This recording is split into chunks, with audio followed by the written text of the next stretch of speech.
Waebrania 12 mstari wa 16, kifungu cha 12 mstari wa 16 hadi 17.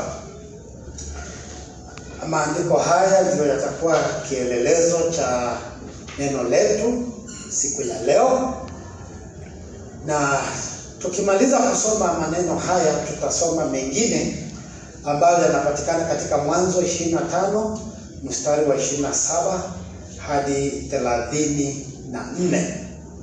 Basi tuanzie na Waebrania kifungu cha 12 mstari wa 16 na 17. Asiwepo mwasherati wala asiyemcha Mungu kama Esau, aliyeuza urithi wake aliyeuza urithi wake wa uzaliwa wa kwanza kwa ajili ya chakula kimoja. Maana mnajua ya kuwa hata alipotaka baadaye kurithi baraka, alikataliwa, maana hakuona nafasi ya kutubu, ijapokuwa alitafuta sana kwa machozi. Leo tunaenda kuangalia maandiko ambayo inahusiana na Esau. Kwa hivyo yule mtu ambaye tutakuwa tunaangazia sana anaitwa Esau. Esau ndiye atakuwa our main character siku ya leo. Na kiini ama topic ya maneno ya siku ya leo ni kutunza dhamana tuliopewa. Kutunza dhamana tuliopewa, na tunamwangalia mtu anaitwa Esau. So huyu mwandishi wa Waebrania anaelezea kuhusu Esau. Wale ambao kidogo tunajua, Esau alikuwa ni mtoto wa Isaka, na walikuwa wamezaliwa wakiwa na pacha pamoja na Yakobo. Walizaliwa wakiwa mapacha na walikuwa watoto wa Isaka. Na Mungu analalamika kuhusu Esau, anasema ako na shida na Esau, kwa sababu Esau alifanya makosa kubwa sana, ya kwamba Mungu akasababisha akawa mzaliwa wa kwanza, na hii uzaliwa wa kwanza ilikuja na faida zake. Hakuandika barua akaambia Mungu ningetaka niwe mzaliwa wa kwanza. Hii ni baraka ya kutunukiwa. Ni baraka ya kupewa bila kuomba, bila kuitisha, bila kufunga na kuomba. Alipewa hiyo nafasi ya kuwa mzaliwa wa kwanza. Alafu inaonekana kuna kitu alifanya ambayo ilisababisha hiyo baraka ambayo alipewa ikapotea tu kwa urahisi.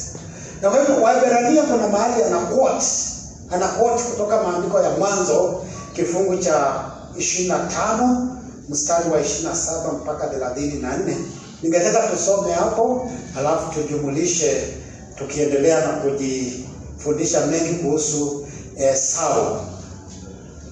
Maandiko yanasema watoto wakakua. Watoto hawa ni Esau na Yakobo, watoto wa Isaka, watoto ambao walizaliwa Isaka akiwa miaka imesonga kiasi. Alikuwa na miaka 60, na ndiposa Mungu akambariki na hao mapacha wawili ambao ni Esau na Isaka. Na kwa hivyo mwandishi huyu anaendelea kutuelezea vile maisha iliendelea. Anasema watoto wakakua. Esau alikuwa mtu ajuaye kuwinda wanyama, mtu wa nyikani, na Yakobo alikuwa mtu mtulivu mwenye kukaa imani. Hapa kuna somo bwana. Watoto wao ni mapacha, lakini interest zao zinatofautiana. Watu wa Mungu bwana sifiwe. Najua saa zingine tunakompea watoto. Tunauliza huyu watoto wetu sasa tunafanya hii makosa. Tunauliza mtoto mmoja, mbona wewe hauko kama mwenzako? Mbona upati hesabu kama ndugu yako? Wewe ni kucheza unacheza. Anaweza kuwa sio kucheza. Labda hiyo uwezo hana. Mungu hakumjalia hiyo ya hesabu. Kuna mahali pengine Mungu amemjalia. So hawa walikuwa na tabia tofauti. Esau mwambie mambo ya kuwinda, mko sawa na yeye. Lakini Yakobo anakaa nyumbani akisaidia mama. Na hao ndio wale ambao saa nyingine wanaambiwa kwa nini unashindana nyumbani kwani wewe ni mama? Lakini yako sawa.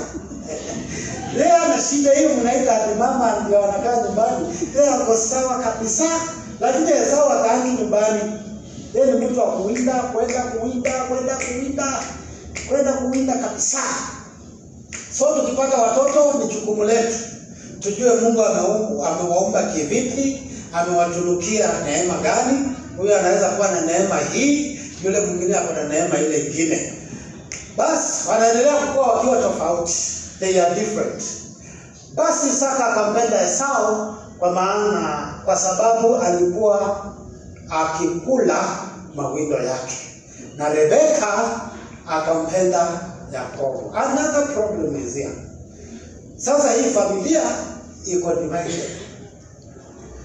Ukiulizwa kwa Biblia familia moja ilikuwa imegawanyika, usisahau hii. Hii ni classic example. Mama anapenda Yakobo, baba anapenda Esau. Hiyo ni hatari sana. Usijaribu hiyo nyumbani. Na kila mtu anavutia kwake. Kila mmoja anataka timu yake ishinde. Ni kama Arsenal na watu.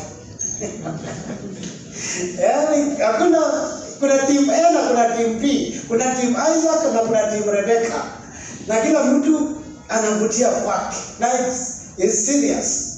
Ni serious ni kwamba inamaanisha it doesn't matter. Ni nini kinaweza fanyika, bora timu yangu iwini. Yakobo akapika chakula cha ndengu.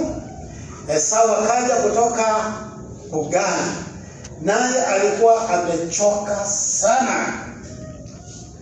Esau akamwambia Yakobo, tafadhali unipe hicho chakula chekundu nile, kwa kuwa ninazimia mimi.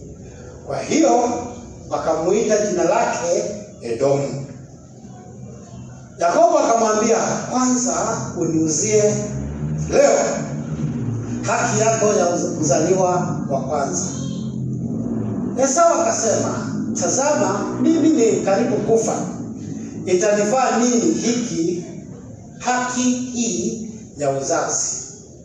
Yakobo akamwambia, niapie kwanza.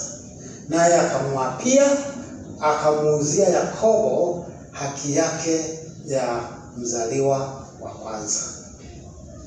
Yakobo akampa Esau mkate na chakula cha ndengu. Naye akala, akanywa, kisha akaondoka, akaenda zake. Huyo Esau akadharau haki yake ya mzaliwa wa kwanza. Sasa shida ya Mungu na Esau ilianzia hapo. Kwa sababu aliuza kile alipewa kwa bei ya kutupa. Basi tuangalie maneno hii. Sasa huyo Esau alipoteza kitu cha thamani sana. Kitu ambacho alipewa bure na Mungu. Na laiti angejua dhamana yake, hata kama alikuja akiwa na njaa, angejikaza. Mwanaume ni kujikaza, Bwana asifiwe sana. Yeye anasema ako karibu kukufa njaa, lakini hiyo sio ukweli. Kwa sababu hii ni njaa siku moja. Kwa lugha ya kwetu tunasema kwamba njaa siku moja haiui. Na sijui ni kweli ama si kweli. Njaa siku moja inaweza ua. Alienda tu raundi moja, anarudi, anasema anakufa njaa. Lakini hiyo ni njaa ya siku moja tu. Anakuta ndugu yake anapika ndengu, labda zilikuwa zimeiva na ndio inanukia mzuri. Anamwambia nichotee kidogo tafadhali. Anamwambia vitu ya bure iliisha na Kenyatta. Hii ndio nikupatie, na wewe unipatie uzaliwa wa kwanza. Na tazama vile anavyosema huyo Esau. Esau anasema, kama niko karibu kukufa, hii haki ya uzaliwa wa kwanza inanisaidia nini?